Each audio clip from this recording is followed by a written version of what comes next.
Hi, my name's Wendy Harrington, and I want to invite you to come into a question with me, and the question is, what is the root cause of illness? And I think this recent No Makeup Selfie cancer research campaign has been incredible for raising awareness and getting us having conversations. And I've watched on Facebook, there's been a lot of controversy around it. Those people that are saying, well, it's all about diet, and so therefore we really need to be looking at the food we eat, but we won't do that because of the industries, and therefore we won't give to cancer research because we don't even need to have the disease in the first place. Other people who have had cancer and have had chemotherapy and are very grateful for the treatment that they've received, saying, yes, of course we need to support that and we need to save lives. So it really kind of got me thinking, and I want to share a personal experience with you and what I have just realised myself this morning. So I had a life-threatening illness 13 years ago. I had the flesh-eating bug, and I lost my womb, ovaries, 2/3 of the flesh on my torso. Now, some years before that, I had had a tarot card reading, and a lady had said to me, she pointed to my abdomen area, and she'd said, you've got a really dark issue there. It's mother issues, and if you don't deal with it, you'll be ill. Now, I knew nothing about healing or emotions or any of those things at that time. It really wasn't on my radar, and I didn't really think anything of that, because what I wanted to know from that tarot card reading is, what should I do in my personal life with the two men that I was choosing between? So what transpired then, obviously, is then this illness. And having now come right through that and right out the other side, what I can see is I did it to myself. And I really realised that this morning, because in my healing journey, I've discovered a lot of guilt and shame and those things just really sitting underneath and not liking myself. So when I was 13, my sexual life began then with a family friend who was 25. And I thought I was in love with him, I thought I was very grown up, and we kind of fooled around for a bit, about 6 months or so. And then eventually we had sex, and then he obviously felt so bad. He went to my parents and he said, she's been coming around to see me, he had a workshop, she's been coming around to see me, will you please, ask her not to, because it's getting a bit embarrassing. Well, I was so humiliated and ashamed, and I didn't tell anybody. My sister knew, but I never told my parents, because I felt bad and like been naughty. So I buried all this away in a box. And also my father was always a bit negative about women, and so I didn't have a very good view of women and females.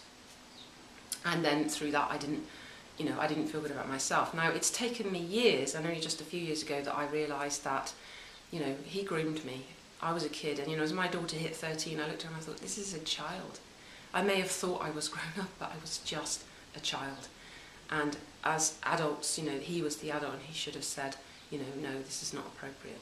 And of course we have little crushes and things like that at that age. That's all part of the exploration, isn't it?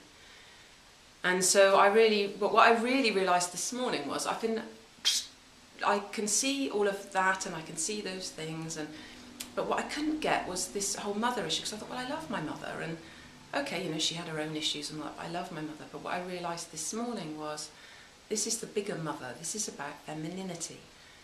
What I hated and despised was myself, but I didn't know that. I didn't know that I hated and despised myself. I thought I was all right. I'm a confident woman getting on with life. So it wasn't until the wind got totally taken out of my sails, that I really had to have a look at that. And in that time I had a near-death experience and met this incredible source of love. And that was the first thing for me that made me go, well, okay, right, there is something else to life, then we're not just these physical bodies. And then the exploration of the emotions and so on. So what do you think? I'm really curious to know, what do you think? Because there's so many different camps and ideas, and I really think the important thing is that we ask this question and we start to open ourselves to have a look, because we've been very medical and a very strong belief in science. And me personally, I think it all has its place, and right now we need all of it.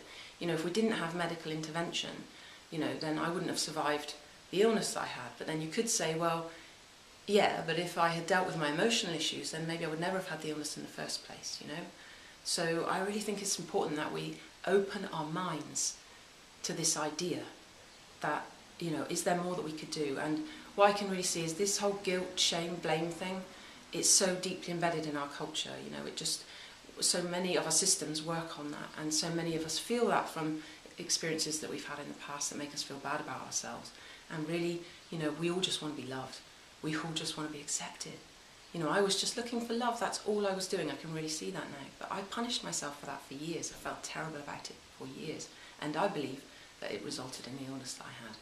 So come and join me in this debate. I'd love to know what you think. Come and join me on my blog, bevyofbeauties.net, or come and join me on the YouTube channel, and we'll put some links to let you know where to join. Obviously, leave a comment here. Please share this. Ask your friends, what do you think? Get into conversations about it. Start thinking about it. Let's invite this idea, because we need to do something because these things are only expanding and getting worse. And what if we do have the prevention and the cure wrapped up in us actually really having a look inside ourselves? So yeah, thank you so much. It's lovely to talk to you, and I look forward to conversing with you and exploring this issue further. Thanks very much.